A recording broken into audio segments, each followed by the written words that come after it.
akin at sabi niya, idiretsuhin ko na daw kayo, iboto diretso ang 10 senators ng Duterte. Si Senator Bato de la Rosa, Senator Pongo, Senator Jimmy Bondo, Senator Vic Rodriguez, Senator J.B. Hinlo, Senator Raul Lambino, Senator Philip Salvador, Senator Rodante Marcoleta, Senator Pastor Kibuloy, at Senator Richard Mata.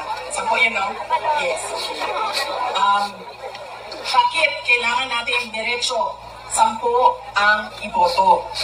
At hindi lumihis doon sa sample ballot ng 10 na senador ng Duterte. Dahil kailangan marami o mataas ang boto para hindi mahabol ng dayaan. Kailangan malayo at malaki ang boto ng isang senador para hindi siya mahabol ng dagdag bawas sa dulo ng ranking. Kaya kailangan diretso 10 to 10. At ang susunod na rason ay noong ako ay tumakbo noong 2022. Ang plataforma namin ay pagkakaisa at pagtutuloy ng nasimulan ni Pangulong Duterte. Pagtutuloy ng pagbabago. Ang pagtutuloy sa nasimulan ni Pangulong Rodrigo Duterte. Tayo ay may karapatan na bumoto ng 12 senador. 10 lang ang senador ng Duterte. Kaya nandito si Senator Amy Marcos na humihingi ng tulong ninyo para siya ay maibalik sa Senado at maituloy niya ang pag-imbestiga ng pagnanakaw kay dating Pangulong Rodrigo Duterte. At pangako niya ay tutulong din siya sa pag-ransom o pagkuha balik at ibalik dito sa ating bayan si Pangulong Rodrigo Duterte. Huwag kang galala, ako naman nangako niyan, hindi ikaw. So kung hindi siya mabalik, hindi mo kasalanan. Pero nagsabi siya, tutulong siya. Dahil naiintindihan niya na mali ang ginawa at naiintindihan niya na walang direksyon ang ating gobyerno sa ngayon. Kaya, andito siya para sa inyong lahat at para iboto ninyo balik sa Senado. Senator Amy Marcos.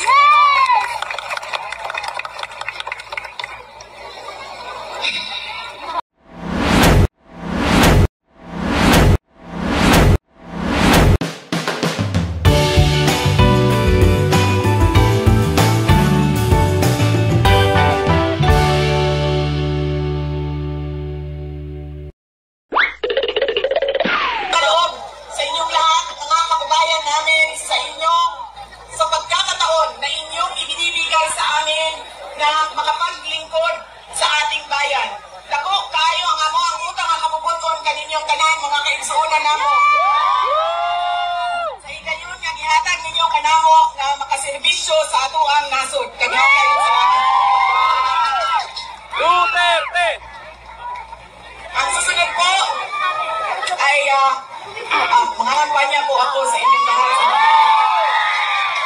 Ngayon ko lang po yung seal ng ating opisina. Balitan natin ng seal ng Office of the President.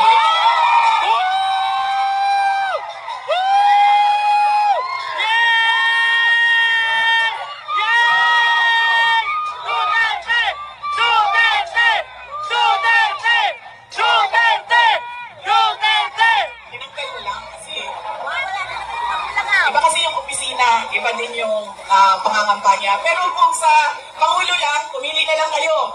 Si Isko Moreno, si Sara Duterte, wala kaming problema. Duterte!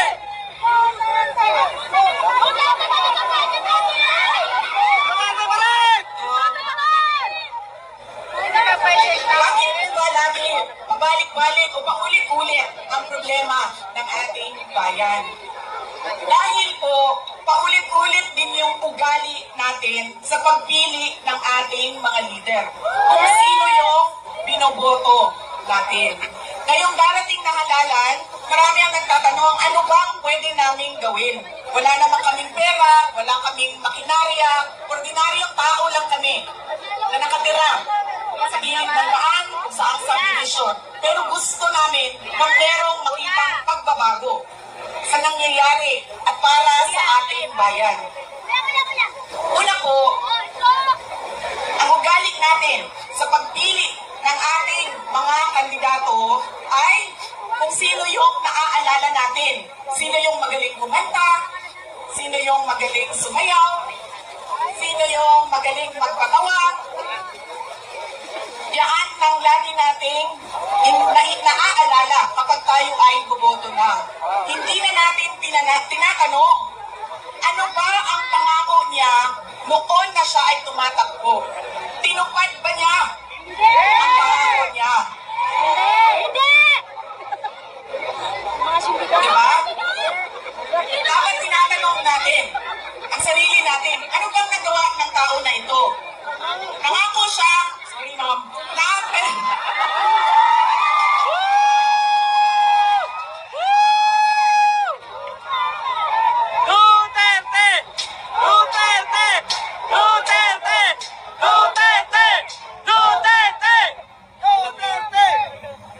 paano ko ba sabihin ito?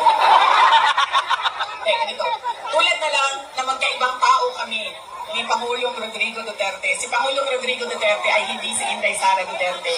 Si Bongbong Marcos ay hindi si Amy Marcos.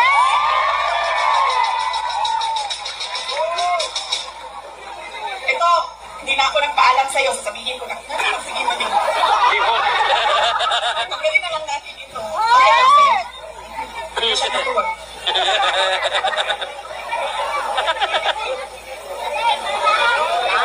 Ganyan na lang. Pwede pakita niyo na pumayak na ako. Salamat, Martin Romualdez! Pumayat si Inday Sara! Kasi lang ba? Mahal ko kayo, ma'am. Ito, hindi na ako nagpaalam kay Senator Amy, kasi hindi ko naman alam na nandito siya. Noong October 2023, pumunta ako sa kanya. Sabi ko sa kanya, pwede mo ba akong tulungan? Kailangan ko kausapin ang Pangulo. Kasi nakikita ko sa mga plano nila at nabasa ko sa mga plano nila, meron silang ipapile na impeachment na kaso. So sinamahan niya ako. Ito yung araw bago umalis si dating Pangulong, si Pangulong Bongbong Marcos.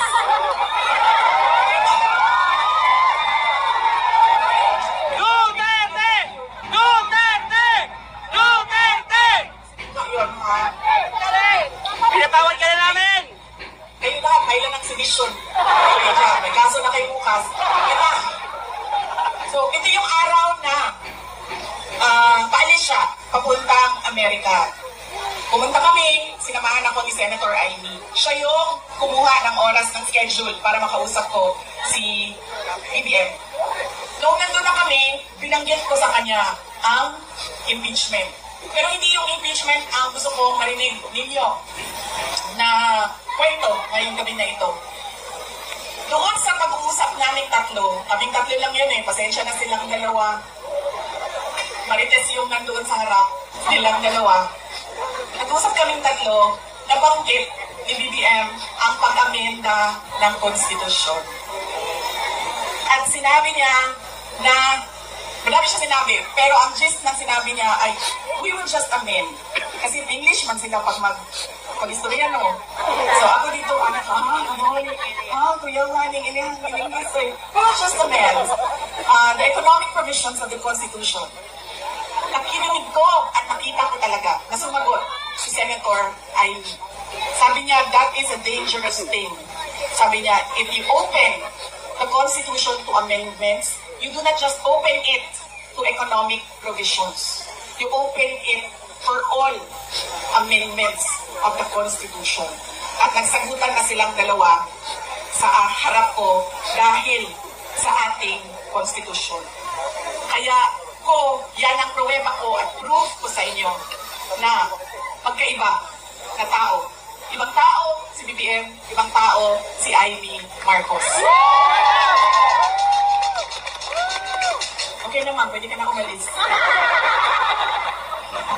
Diba, sandali. Iboto niyo ba si Amy Marcos? Okay naman, pwede ka na lumipat sa QC. Good na nito. Kalimutan ko na yung sasabihin. Tatlong paalala. Hindi natin tinitingnan kung ano ba yung mga pangako niya noon. Tumakbo siya noon. May pangako siya. Binigay ba niya? Diba? 20 pesos ang kilo ng bigas.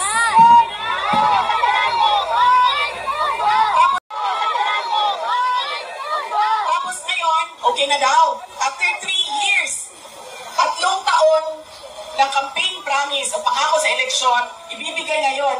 Pero, ibibigay lang sa Cebu. Visayas.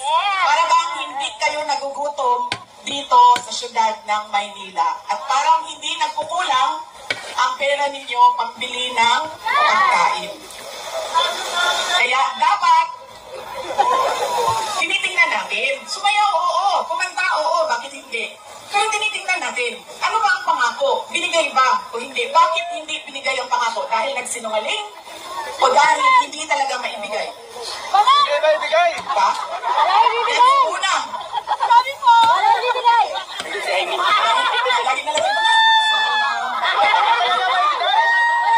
Nagpuputol. I'm sorry. Budol, budol! Sabi ko, Wala ibigay.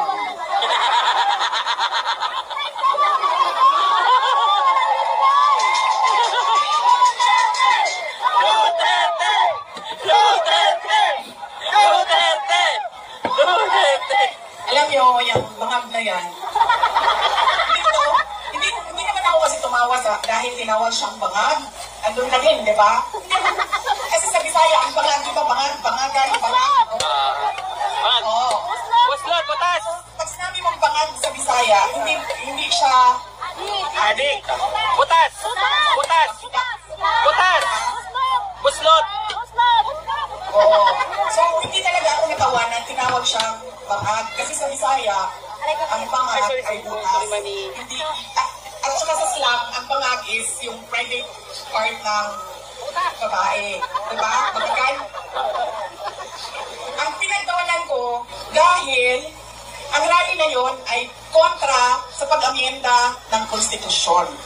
Yun yung rally na yon. Tapos nagulat na lang kami na iba na yung napag-usapan doon sa rally. Pero balik tayo sa Bangatma. Ano mo hindi ito kasali talaga sa speech?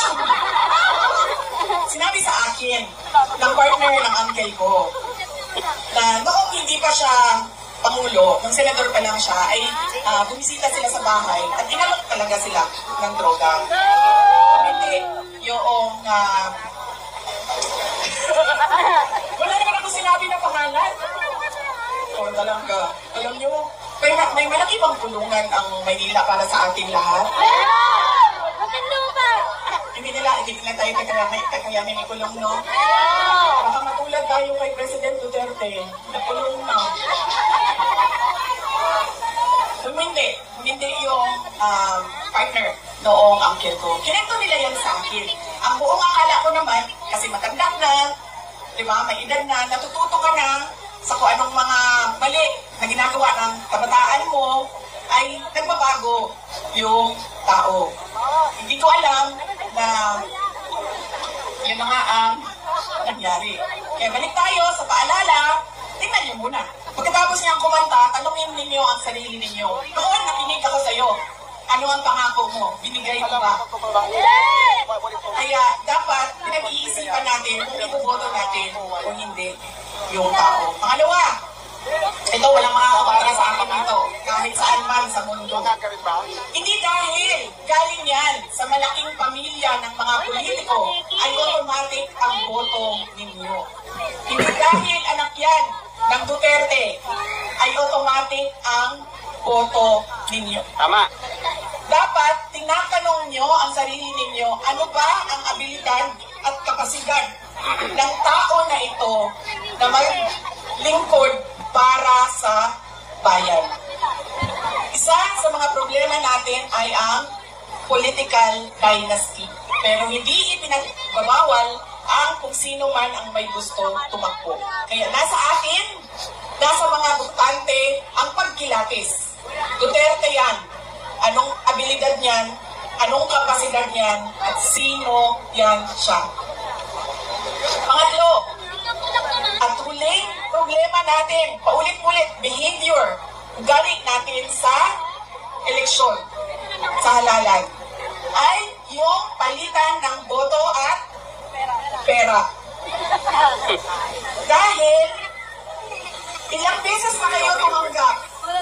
Magkano bilihan ng boto dito? 1,000. 1,000. Grabe, 1,000 lang? Kami ka sa ano dito palitan? Ilang kilo? 5 kilo. So magkano yun? 250? Mga 1,300 total ngayon ang bili. Alam mo, lugi kayo. Taasan na yung presyo ninyo. Kasi galing ako doon sa Bacolod, kahapon. Tinatanong ko, magkano bili ng ano dito, boto dito? Noong 2019 daw, 2,000. 2022, 3,000. See? Sabi ko, taasan ninyo ang presyo ninyo. Tapos no, ito daw, itong eleksyon na ito, 2,000 to 3,000. Sabi ko, hindi nyo ba alam kung magkano? Kasi wala pa namang bilihan. Pero sabi nila, mga 2,000 to 3,000 daw yung bilihan na boto doon. Kaya, wala. Amin nila ko sa'yo. 1,300 ang natatanggap ninyo. O, hindi pa lahat. O. Bakit 1,300? Eh, ang akap, magkano ba akap? Di ba 5,000? Hello sa mga viewers. Pag-share po yung live natin. Pag-share para mas makarami yung makakarinig dun sa sinasabi update ni Vice President Sara Duterte. Pag-share po yung live natin. Paki-share po yung live natin para marinig natin yung update kay Sara Duterte. Wala kasi yung respeto. Please share our live. Please share our live. Paki-share po yung live natin. Okay. Sana po. Pabilihan ang boto. Ilang eleksyon na kayo tumanggap ng 1,300? Okay. Ilang eleksyon na tumatanggap ang mga botante ng Pilipinas ng pera kapalit ng boto nila. Pero bakit mahirap pa rin ang ating bayan? Yun lang. Bakit hirap pa rin kayo bumili ng bigas? Yun lang. Kasi dapat, kung akap yan at galing yan sa gobyerno, tanggapin nyo, pero tanongin nyo naman yung sarili nyo. Thank you sa 195 viewers. Paki-share po. Thank you.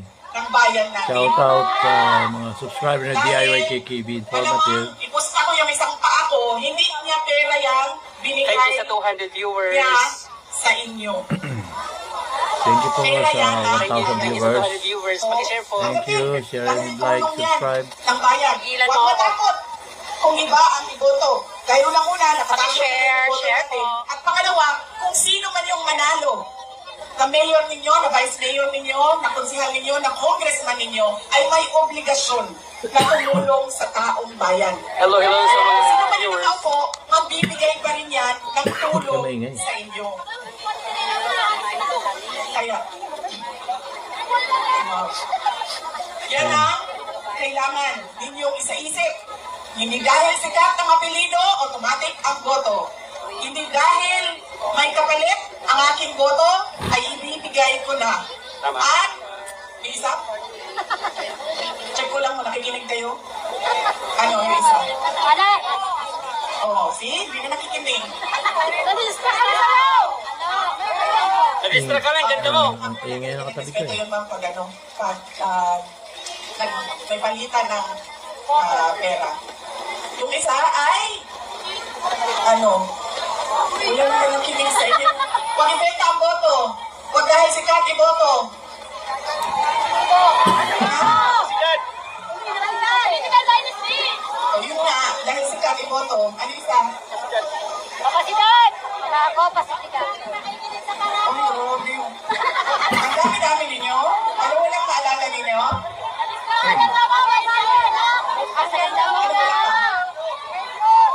Huwag makinig sa pangako. Huwag daw makinig sa pangako, sabi niya. Oo, nagpapasalamat tayo kay Mayor Isko Moreno Dumagoso. Huwag maniwala sa pangako daw. Napapako. Hindi sa bayan. Ano? Na-distract sa ganda mo. Daniel, ano? Oh, check mo lang, nakikinig ka.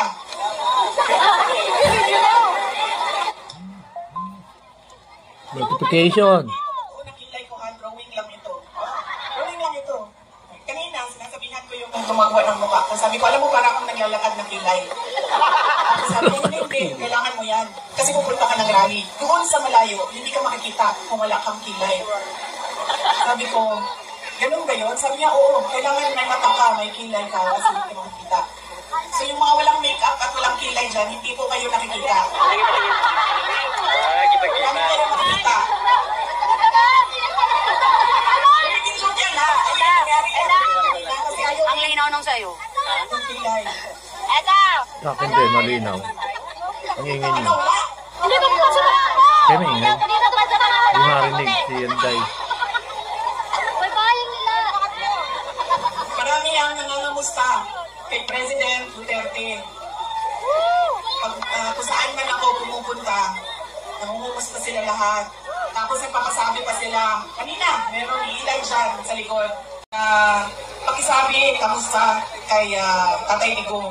Kahit hindi ko siya kilala, lagi yung mga tao, hindi ko kilala sa pangalan, kasi sabi nila, pakikumusta kay Tatay Digong. Ayun. Siya po ay nakakulong. Anak po ako ng nakakulong na at okay naman siya. Madami din na nagtatanong, kamusta na? Bring him home. Bring him Sabi ko, home. lagi okay naman siya. Ang problema lang ay hindi siya marunong maglaba, magluto, at maglinis ng kwarto. Dahil yon ay ginagawa sa kanya lagi ng mga asawa niya. Madami pong asawa ang aking Duterte! Duterte! yung maganda ko na kapatid. Yes! Iba po yung nanay niya. Maganda ka naman! Kasalukuyan po, dalawa yung girlfriend na nandoon nag-aantay na makalabas si Pangulong Rodrigo Duterte. Totoo yan.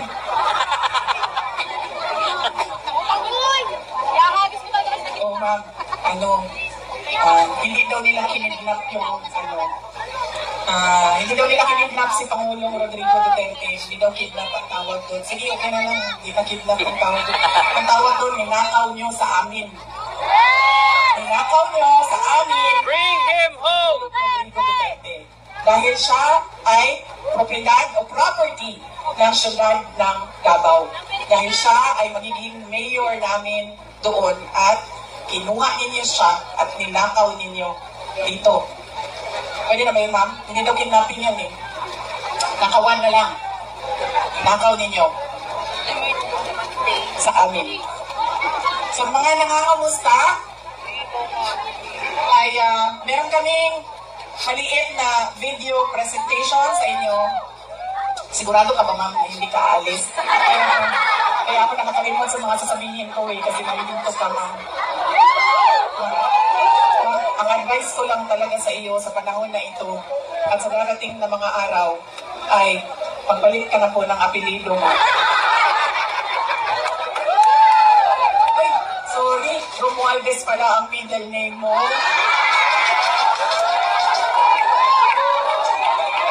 Okay, sabi ko nga, matino na tao, si Senator Amy Marcos. Magpalit na lang. Ready na? Yes! Ready? Magpalit na lang. Okay. Thank you. Separated poverty in the Philippines is at its highest in 21 years. Teacher says she often complains about being hungry.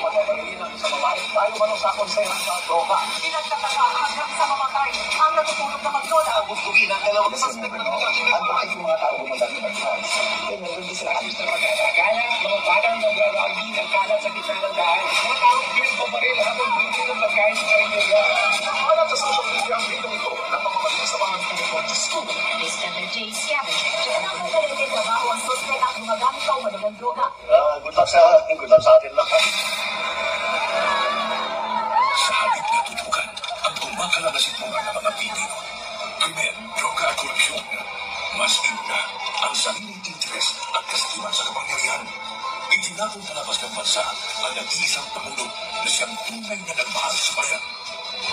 Wala naman sila kayo kung ang Pangulo, kung hindi yung magiging. Yung anak ko, kumbaga hindi sila sinikasa sa lahat. Sobrang happy ako. Dahil umupo si PRRD, kahit sabihin natin maraming tumutugis, maraming tumutugis sa kanyang war on drugs. Pero majority po sa akin ng mga Pilipino, wala na lang mga drug lords, mga drug users, ano yun ang ayaw eh. Pero kami, lalo kami mga OFW, nagdadagdagan namin ang savings, marami pamilya. It's time to be powerful and a time to be just a nobody. I used to describe the brightest star there was mine, shining bright. And in a few days, I will be just a brief from the announcing. Daghang salamat. Tapos na minahal ni PRRD na pinag-iingat.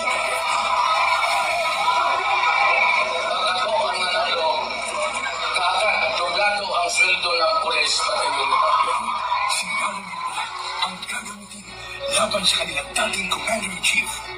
United. United. Ang umiwala ka, United. Ano ba ang damage ng government interest? Kung hintayin ko lang yun sa mga karang. Ano naman kasi? Hindi ko sa akin mismo ang bagay ito. Isa sa labay for me. Hindi mo, guys! Hindi mo kanina. Hindi ko na sir. Hindi ko ako sa sa tawag yan.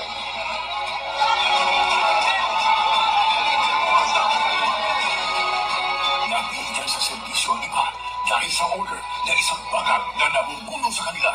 Former Philippine leader Rodrigo Duterte has been taken into custody by the International Criminal Court.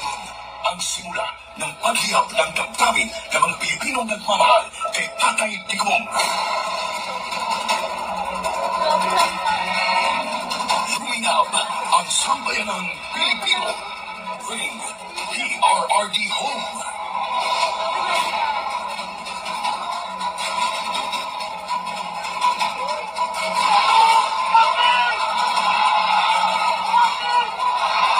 Iisa lang ang sigaw. Duterte saan man sa mundo.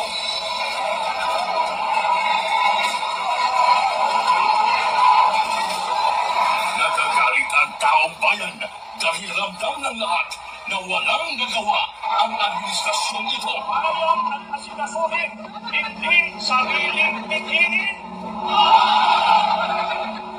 Nais nating katawanin ang nagkakaisang damdamin ng milyong Pilipino at isatinig ang kanilang pinag-isang bintihin para sa isang mapayapa at nagkakaisang Pilipino.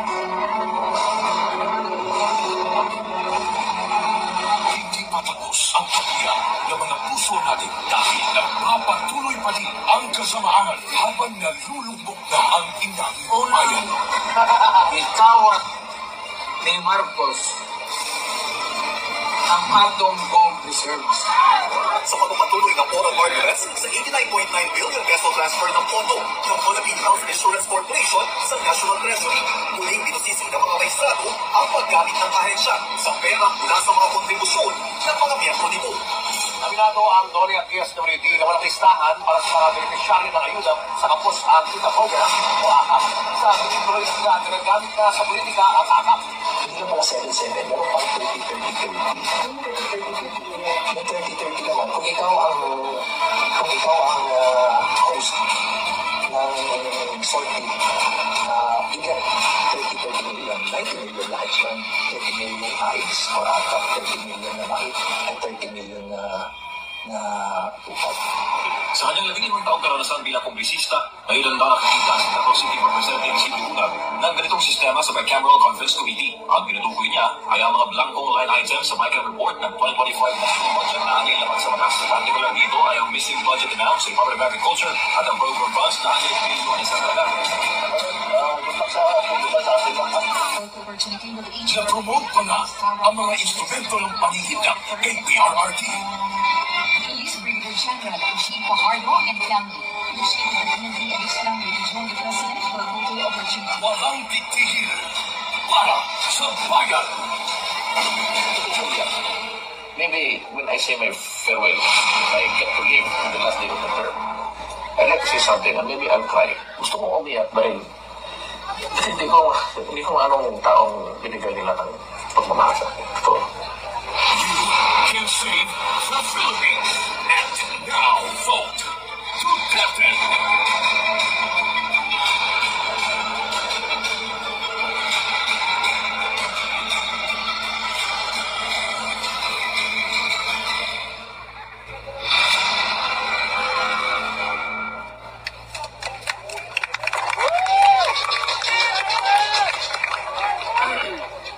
Nung isang araw, nasa ferry ako sa Toledo, Cebu. Patawid kami papuntang San Carlos City sa Negros Occidental. Tumawag sa akin si Pangulong Duterte.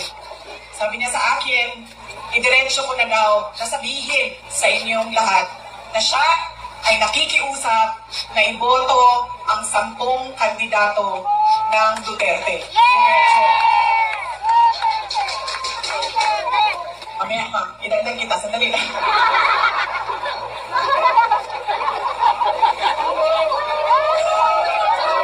Grabe ang support talaga. Hindi ikaw ang pinapahirapan ko, ha? Ikaw ang nagpapahirap sa akin ngayong gabi na ito. Hihirapan ako kasi alam mo, magkaibigan tayo. Alam ko kung gaano katino at gaano katalino mo.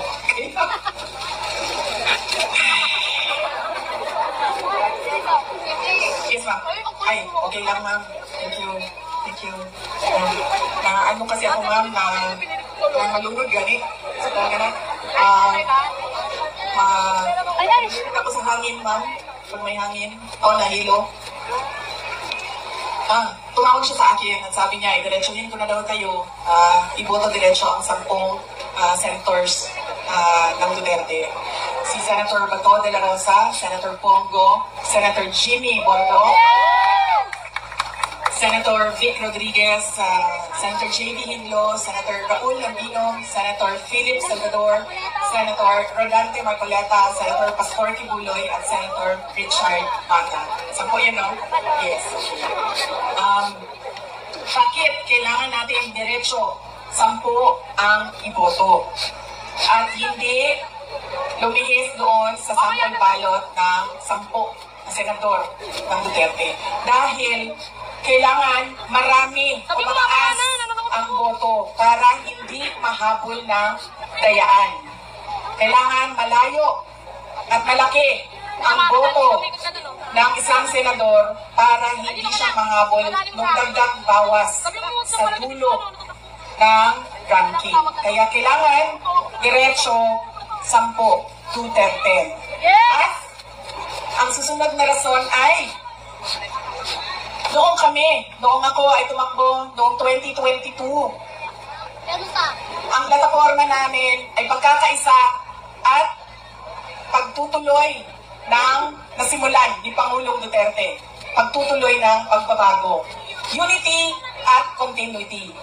Hindi nangyari ang unity at continuity. Ang nangyari ay puro na lang pinggahan sa politika. At wala nang nangyari sa bayan. Puro na lang bigay ng pera na hindi naman nakikita kung totoo ba talaga na yung buong budget ay ibinigay sa mga kababayan. Thank you sa Dahil minsan 271 sinasabi ninyo viewers. 3,000, minsan 1,000. So hindi natin alam dahil walang listahan ang pagbigay ng pera. Bakit kailangan diretso ang boto sa 10 senador? Mahirap habulin ang dayaan, kaya kailangan boto ninyo diretso. At kailangan ng continuity at unity dahil silang 10 ay naiintindihan nila kung ano ang pagtutuloy sa nasimulan ni Pangulong Rodrigo Duterte. Tayo ay may karapatan na bumoto ng 12 senador. 10 lang ang senador ng Duterte. Kaya nandito si Senator Amy Marcos na humihingi ng tulong ninyo para siya ay maibalik sa Senado at maituloy niya ang pag-imbestiga ng pagnanakaw kay dating Pangulong Rodrigo Duterte. At pangako niya ay tutulong din siya sa pag-ransom o pagkuha balik at ibalik dito sa ating bayan si Pangulong Rodrigo Duterte. Huwag kang malala, ako naman nangako niyan, hindi ikaw. So kung hindi siya mabalik, hindi mo kasalanan. Pero nagsabi siya, tutulong siya. Dahil naiintindihan niya na mali ang ginawa at naiintindihan niya na walang direksyon ang ating gobyerno sa ngayon. Kaya, andito siya para sa inyong lahat at para iboto ninyo balik sa Senado. Senator Amy Marcos.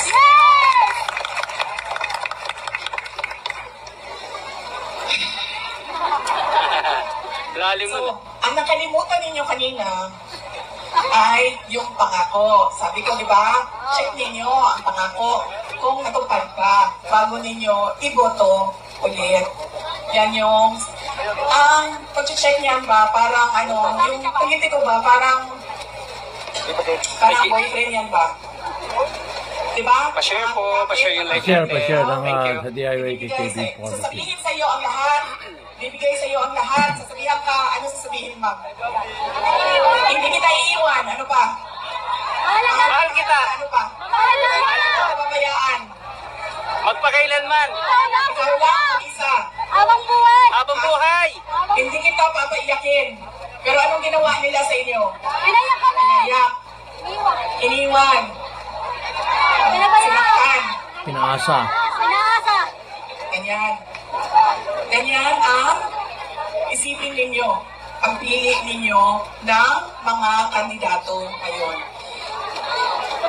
Ang pangako, 20 pesos ang kilo ng bigas. Nakaka napapako! Na hanggang ngayon Napapako! ay hindi pa naibibigay. 21/4. Kaya, anong pwede ninyong gawin? Huwag ninyo. Galing. Alam mo, tayong dalawa talaga makukulong dyan sa tanggalin mo. Huwag ninyo iboto ang mga kandidato niya. Dahil ang mga kandidato niya ay nagsasabi